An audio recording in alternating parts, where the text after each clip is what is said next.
Lisa's Redemption. Chapter 1. The Perfect Life. Lisa Morgan, a 28-year-old marketing assistant in Seattle, thought her life was picture perfect. She lived in a cozy apartment with her boyfriend of 3 years, Nathan Reed, a charming software engineer at a thriving tech startup. Nathan's wit and warmth had won her heart, and their shared dreams of a future together, marriage, travel, a little house by the coast, felt within reach. Lisa's days were filled with routine office work, coffee dates with friends, and evenings curled up with Nathan watching old movies. But beneath the surface, cracks were forming. Chapter 2. A Troubling Call. One rainy afternoon, Lisa's phone buzzed with a call from her coworker and friend, Mia. "Lisa, we need to talk," Mia said, her voice tight with urgency. Lisa's stomach knotted. Mia wasn't one for drama, so her tone set off alarms. "I saw Nathan at the waterfront yesterday," Mia continued. "He was with a woman, they were close." Lisa's breath caught. "Are you sure it was him?" she asked, clinging to hope. Mia's silence confirmed her worst fears. "They were laughing, holding hands," she said gently. Lisa felt the world tilt. Chapter 3. The Weight of Doubt. That evening, Lisa sat on her couch, staring at the rain-streaked window. Nathan was away on a work trip in Portland, or so he'd said. Her mind raced with questions. Was Mia mistaken? Could it have been innocent? She replayed their 3 years together, the late-night talks, the promises, the way Nathan's eyes lit up when he saw her. But doubt gnawed at her. She texted him, keeping it light, "How's the trip?" His reply was quick, cheerful, "Miss you, busy with meetings." The words felt hollow, and Lisa's heart sank. Chapter 4. The Confrontation. When Nathan returned 2 days later, Lisa was waiting. He walked in all smiles, carrying takeout from their favorite Thai place. "Hey, babe," he said, kissing her forehead. Lisa's voice trembled as she asked, "Nathan, were you with someone at the waterfront?" His smile faltered, and he set the food down. "What are you talking about?" he said, but his eyes darted away. "Mia saw you," Lisa pressed. After a long pause, Nathan sighed. "It was just a friend from work. It didn't mean anything." Lisa's chest tightened. "Then why didn't you tell me?" Chapter 5. The Confession. Nathan's defensiveness crumbled. "Her name's Claire," he admitted. "We've been talking a lot. I got caught up. I didn't mean to hurt you, Lisa." The words hit like a punch. Lisa's mind reeled. She pictured this Claire, imagined their conversations, their closeness. "How long?" she whispered. "A few weeks," Nathan said, his voice low. "It's not what you think, but I messed up." Lisa couldn't speak. She turned and walked to their bedroom, shutting the door. Tears came, hot and unstoppable. Chapter 6. The Silent Days. For days, Lisa moved through life like a ghost. At work, she buried herself in spreadsheets, avoiding Mia's concerned glances. At home, Nathan tried to act normal, but his presence felt like a wound. She slept on the couch, unable to share their bed. Memories of their happiest moments, hiking in the Cascades, dancing at a friend's wedding, clashed with the betrayal. Lisa wondered if she'd been naive, if she'd missed signs. She journaled late into the night, pouring out her pain, searching for clarity. Chapter 7. Seeking Solace. Lisa confided in her best friend, Rachel, over coffee. Rachel, a fiercely independent artist, listened quietly. "You don't have to decide anything right now," she said. "But you deserve someone who chooses you always." Lisa nodded, but her heart ached. She loved Nathan, or at least the version of him she'd believed in. Rachel suggested therapy, but Lisa wasn't ready.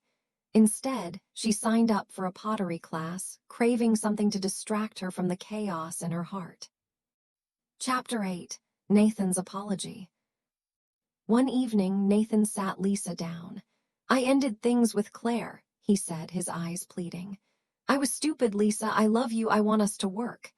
His words stirred a flicker of hope, but it was drowned by doubt. "How do I trust you again?" Lisa asked. Nathan had no answer, only promises to try harder. She wanted to believe him, but the image of him with Claire haunted her.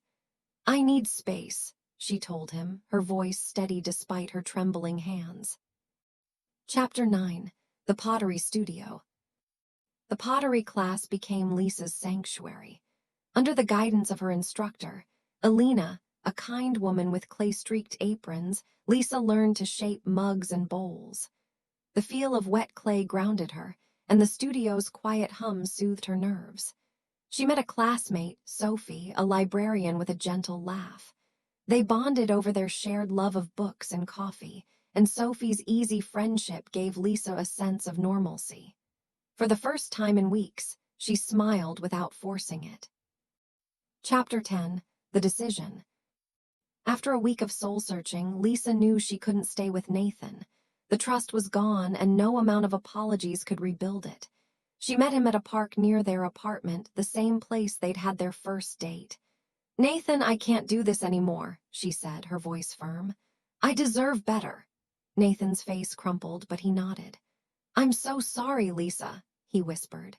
As she walked away, tears streamed down her face, but a weight lifted. She was choosing herself. Chapter 11. The Move. Lisa moved out, renting a small studio apartment downtown. The space was cramped, but hers alone. She decorated it with plants and thrift store art, making it a haven. Rachel helped her unpack, blasting music and sharing wine. "This is your fresh start," Rachel said, raising a glass. Lisa felt a mix of grief and excitement.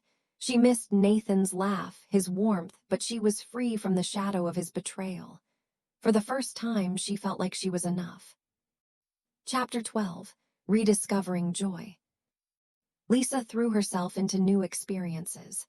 She joined a book club, hiked with Sophie, and took up yoga. At work, she pitched a bold marketing campaign, earning praise from her boss. Each small victory built her confidence. She started a blog, writing about her journey through heartbreak and healing. Readers left comments, sharing their own stories, and Lisa felt connected to a wider community. "You're inspiring people," Sophie told her, and Lisa blushed, unused to the praise. Chapter 13. A New Connection. At the pottery studio, Lisa met Ethan, a quiet architect with a knack for sculpting intricate vases. He'd lost his wife to illness 2 years earlier and was rebuilding his life, one clay creation at a time. Their conversations started small, tips on glazing, favorite coffee shops, but grew deeper. Ethan listened when Lisa shared her story, never pushing her to move faster than she was ready. His kindness reminded her of what trust could feel like, and she felt a spark of hope. Chapter 14. Facing the Past. One day, Lisa ran into Nathan at a grocery store. He looked tired, his smile hesitant. "You look happy," he said softly. Lisa nodded, surprised by how little anger she felt. "I am," she replied. They exchanged a few polite words before parting. As she walked away, Lisa realized she'd let go of the bitterness. Nathan's betrayal had hurt, but it no longer defined her. She felt lighter, unburdened by the weight of what might have been. Chapter 15. The Blog's Impact. Lisa's blog gained traction, with thousands of readers following her journey. She wrote about self-love, resilience, and the courage to start over. A local bookstore invited her to speak at an event, and she nervously agreed. Standing before a small crowd, she shared her story, her voice steady. The audience applauded, and a woman approached her afterward, tears in her eyes. "Your words helped me leave a toxic relationship," she said. Lisa hugged her, overwhelmed by the impact of her vulnerability. Chapter 16. Deepening Bonds.